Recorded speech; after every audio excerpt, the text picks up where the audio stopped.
Pseudomonas aeruginosa is an opportunistic pathogenic bacterium present in many ecological niches, such as plant roots, stagnant water or even the pipes of our homes.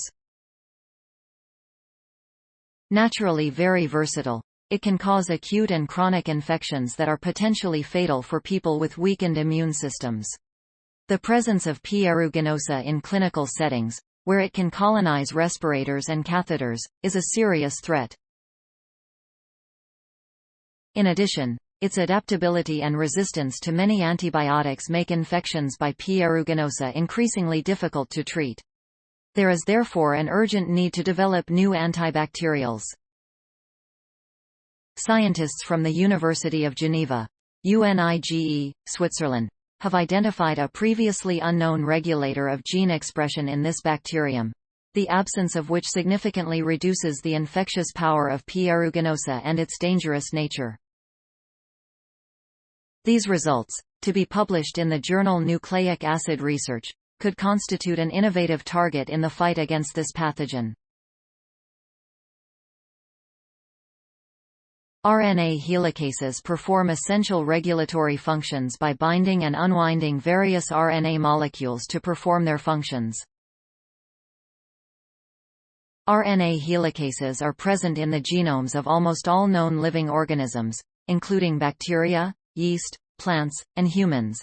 However, they have acquired specific properties depending on the organism in which they are found.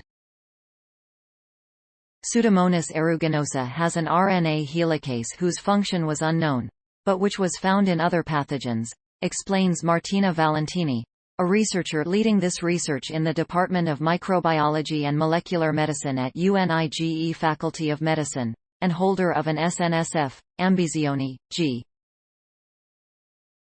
We wanted to understand what its role was, in particular in relation to the pathogenesis of the bacteria and their environmental adaptation. A severely reduced virulence. To do this, the Geneva team combined biochemical and molecular genetic approaches to determine the function of this protein.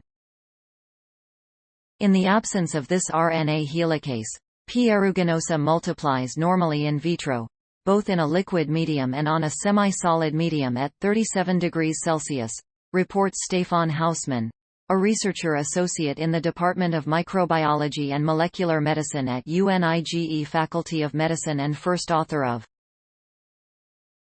To determine whether the infection capacity of the bacteria was affected, we had to observe it in vivo in a living organism. The scientists then continued their research using Galleria melanella larvae, a model insect for studying host-pathogen interactions.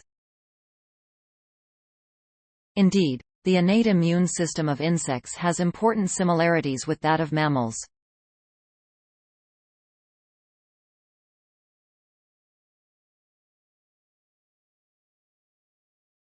Moreover, these larvae can live at temperatures between 5 degrees Celsius and 45 degrees Celsius, which makes it possible to study bacterial growth at different temperatures, including that of the human body.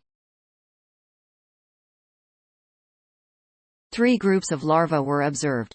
The first, after injection of a saline solution, saw 100% of its population survive. In the presence of a normal strain of P. aeruginosa, less than 20% survived at 20 hours after infection. In contrast, when P. aeruginosa no longer possessed the RNA helicase gene, over 90% of the larvae remained alive. The modified bacteria became almost harmless, while remaining very much alive, says Stéphane Hausmann. Inhibiting without killing. The results of this work show that this regulator affects the production of several virulence factors in the bacteria.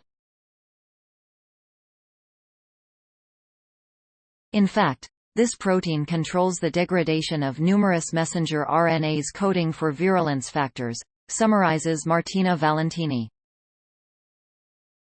From an antimicrobial drug strategy point of view, switching off the pathogen's virulence factors rather than trying to eliminate the pathogen completely, means allowing the host immune system to naturally neutralize the bacterium and potentially reduces the risk for the development of resistance.